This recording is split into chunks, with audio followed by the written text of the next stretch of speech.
CM Chandrababu కక్ష సాధింపు రాజకీయాలకు పాల్పడుతున్నారని పత్తికొండ మాజీ ఎమ్మెల్యే శ్రీదేవి మండిపడ్డారు.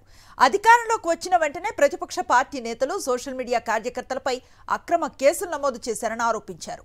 40 ఏళ్ల రాజకీయ అనుభవం ఉన్న చంద్రబాబు ఇలా వ్యవహరించడం దారుణమన్నారు. వైఎస్ఆర్సీపీ సానుభూతి పరులపై కక్ష సాధింపు చర్యలకు పాల్పడుతున్నారంటున్న శ్రీదేవితో మా ప్రతినిధి Lokesh face to face. YSR Congress party చెందిన వారికి ఎవరికి ఏ పని చేయొద్దంటూ చంద్రబాబు చేసిన వ్యాఖ్యలపై రాష్ట్ర వ్యాప్తంగా విమర్శలు వెలువెత్తుతున్న పరిస్థితి. ఈ అంశంపై మాట్లాడేందుకు మనతో పాటు పత్తికొండ మాజీ ఎమ్మెల్యే కంగాటి శ్రీదేవి ఉన్నారు. వారితో మాట్లాడదాం. చెప్పండి, ఎట్లా చూడొచ్చు అంటారు? నిజంగా చాలా నిన్న చిత్తూరు జిల్లాలో ఆయన అన్న మాటలు చాలా బాధాకరంగా ఉన్నాయి.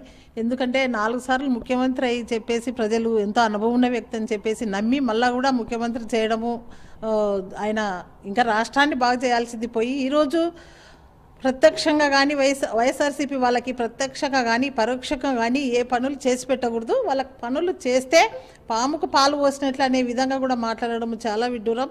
ఎందుకంటే చాలా ఎంతో నమ్మకంతో రాజ్యాన్ని పాలించేవాడు ముఖ్యమంత్రి కాబట్టి ఆయన ఒక ఎమ్మెల్యేగా ఎలాగ ప్రమాణ స్వీకారం చేసినాడు, ముఖ్యమంత్రిగా ఎలాగ ప్రమాణ స్వీకారం చేసినాడు, రాగద్వేషాలు లేకోకుండా నేను భగవత్ సాక్షిగా నేను రాష్ట్రాన్ని అంతా మంచి చేస్తానని చెప్పిన ఆయన ఒకసారి గుర్తు చేసుకోవాలి. నువ్వు ముఖ్యమంత్రిగా నీ వాళ్ళకు మాత్రమే ముఖ్యమంత్రివా, మిగతా వాళ్ళకు ముఖ్యమంత్రి కాదా అని చెప్పేసి ఈరోజు మేము అడుగుతున్నాం. నువ్వు మాట్లాడిన మాటలు చంద్రబాబు నాయుడు గారు ఖచ్చితంగా వెనక్కి రిటర్న్ తీసుకోవాలని చెప్పేసి మేమంతా కూడా డిమాండ్ చేస్తున్నాం. చంద్రబాబు నాయుడు గారిని ఒక కక్షపూరిత సాధింపు ఇప్పటికే బయటికి వస్తే జగనన్నని ప్రతి ఒక్కరు కూడా జగనన్న బయటికి వస్తే వేల జనాలు ఈరోజు జై జగన్ జై జగన్ అంటే అవి ఇంకా జీర్ణించుకోలేకపోతున్నారు. ఒక కక్షపూరితంగా వీళ్ళు ఈరోజు వైసీపీ అనేది వాళ్ళకి మాత్రం పథకాలు ఇవ్వకూడదు అనేది ఒక కక్షపూరిత.